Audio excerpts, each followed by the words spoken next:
बड़ी खबर, फारूक के बयान पर बीजेपी ने भी निशाना साधा है। फारूक अब्दुल्ला के पास इनपुट है तो जरा साझा करें, बीजेपी ये कह रही है। अब से कुछ देर पहले हमने आपको बताया था, फारूक अब्दुल्ला ने ये बयान दिया था कि जो आतंकी हमले जम्मू कश्मीर में हो रहे हैं उसकी जांच होनी चाहिए। क्या सरकार को अस्थायी करने की कोशिश की जा रही है? ये बातें फारूक अब्दुल्ला की तरफ से की गई थी, जिसको लेकर के बीजेपी अब पलटवार कर रही है। कह रही है कि फारूक अब्दुल्ला के पास अगर कोई इनपुट है तो वो जरूर साझा करें, केंद्र सरकार को जानकारी दे सकते हैं फारूक। विदेशी शक्तियों से निपटने में साथ दें हमारा।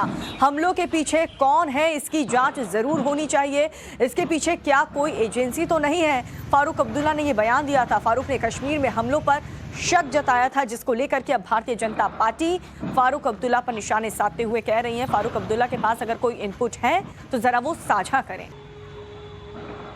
तो यदि फारूक अब्दुल्ला साहब को ऐसा कुछ लग रहा है तो अब उनकी पार्टी अपोजिशन में नहीं है, अब वो सत्ता में है। उन्हें इस प्रकार के कोई भी तथ्य यदि उनकी जानकारी में आए हैं, इनपुट आए हैं, तो उन्हें साझा करना चाहिए। और रही बात उनकी सरकार को अस्थिर करने की, तो अब उन्हें यह समझना चाहिए कि ये वही ताकतें तो नहीं है जिनसे कभी आप सत्ता में आने के लिए गलबहियां करते थे।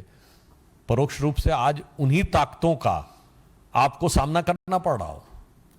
क्या ये शक सत्य नहीं है कि फारूक अब्दुल्ला साहब क्या क्या बोले थे कि पाकिस्तान से वार्ता होनी चाहिए? तो आतंकी हमलों पर फारूक अब्दुल्ला का बड़ा बयान सामने आया। क्या सरकार को अस्थिर करने की कोशिश की जा रही है? यहाँ सरकार बन गई है इसीलिए ऐसा हो रहा है बार बार? ये पहले क्यों नहीं हो रहा था? फारूक अब्दुल्ला ने आतंकी हमले जो हो रहे हैं उसको लेकर के सवाल खड़े किए। इन आतंकी हमलों की जांच होनी चाहिए, जिसको लेकर के बीजेपी ये कह रही है कि अगर फारूक अब्दुल्ला के पास कोई भी ऐसी जानकारी है, कोई भी ऐसा इनपुट है तो जरा वो साझा जरूर करें। फारूक अब्दुल्ला ने जम्मू कश्मीर में जो आतंकी हमले हो रहे हैं उसको लेकर के कहा था कि आतंकी हमलों पर फारूक अब्दुल्ला कहते हुए नजर आए क्या सरकार को अस्थिर करने की कोशिश हो रही है? डिस्टेबलाइज करने की कोशिश कर रहे हैं। नहीं तो क्यों नहीं पहले हो रहा था? आज क्यों? क्या वजह है? इसकी इंडिपेंडेंट इंक्वायरी होनी चाहिए। मजगमा जो हाँ, ये सब एक क्राइसिस पैदा करने की कोशिश कर रहे हैं। इस वक्त खानियार में भी अनफॉर्चुनेटली एनकाउंटर। हाँ, अगर वो पकड़े गए ना जो ये कर रहे हैं, पता लगेगा कौन कर रहा है। मारना नहीं चाहिए उनको पकड़ना चाहिए और पकड़ के उनसे पूछना चाहिए कि कौन उनके पीछे है। वही रास्ता है। खानियार एरिया शहर श्रीनगर का बीच वाला एरिया है। हाँ, ये सब देखिए, मुझे बताइए कौन लोग हैं जो ये कर सकते हैं और किस लिए कर सकते हैं? इन सालों में क्यों नहीं किया? मुझे इस पर तशवीश है।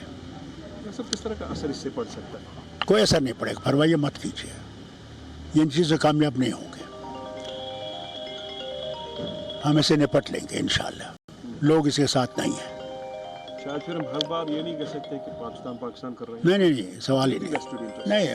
मैं इस बात में ये कहूँगा कि इस पर तहकीकात होनी चाहिए। हो कैसे रहा है? इसके बजाय कि इनको मारें, इनको पकड़ना चाहिए।